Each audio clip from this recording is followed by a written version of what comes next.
What is up, guys? It's Jake, back with another Beyblade Burst unboxing. Let's get right into it.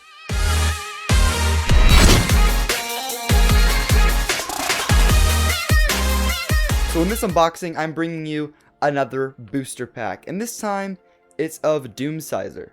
What's pretty interesting about this Beyblade is that it's actually, just like Wyvron, a pretty decent color scheme. In fact, I think they probably did the best job out of any color scheme that they've made for the US version of Beyblade Burst with this Beyblade, because it just looks pretty good. So since this is a booster pack, it does not include a launcher, and I believe that you can pick up these boosters for around $7.99 to $9.99 USD depending on where you go. In fact, I actually think that Target might be more expensive than Toys R Us, because this was $9.99 at Target and they're $7.99 on the Toys R Us website. So yeah, I'd look into that if I were you. So here's a look at the front of the box. It is pretty plain, but the Hasbro design of the box is, say what you will, it's okay. And here is the back. You can see how the Beyblade is built in each one of the parts.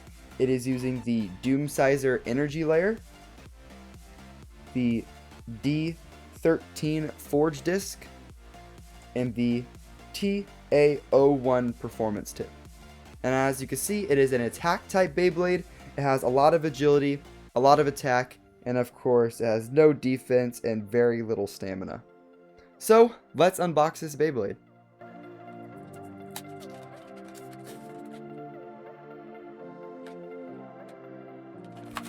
Alright, here's the instruction manual.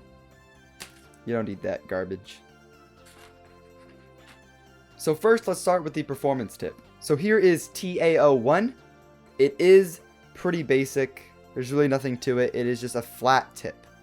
Here is the forge disc, D13. It's pretty small, pretty light.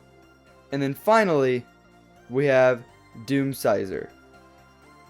Again, I just really like that red and purple color scheme. I'm really digging it. And then if you can read it, there's the code. So once again, I am bringing out the scale, just like in my last unboxing. I think you guys kind of like that, so I'm going to continue that. The performance tip weighs 5.2 grams. Now for the forge disc, that weighs 18.7 grams. And then finally, we have the energy layer, which weighs 7.8 grams. Now when putting the Beyblade together, overall, a weight of 31.6 grams. So here is Doomscizor all put together. Pretty good looking Bey if you ask me. Here is a comparison between the Hasbro and the Takara Tomy version of Deathscyther or Doomscizor. It's really tough, but I actually kind of prefer the Hasbro coloring of Deathscyther. But that red accent and the white accent definitely give a little bit more color, a little bit more depth, and I actually really like it. Now when comparing the performance tips, it might be kind of hard to see, but there is a pretty decent difference. On the Hasbro version, the tip is not as flat. In fact, it has kind of a rounding to the very tip, versus the Takara Tomy version, where it is almost completely flat. So I think the attack performance on the Hasbro one is going to be worse than on the Takara Tomy one, but we're just going to have to check it out during the battle. Thanks for watching this video. I hope you enjoyed. If you like this unboxing, please leave a like and maybe subscribe. That'd be pretty awesome. I'll see you guys in the next one. Have fun and Bey away.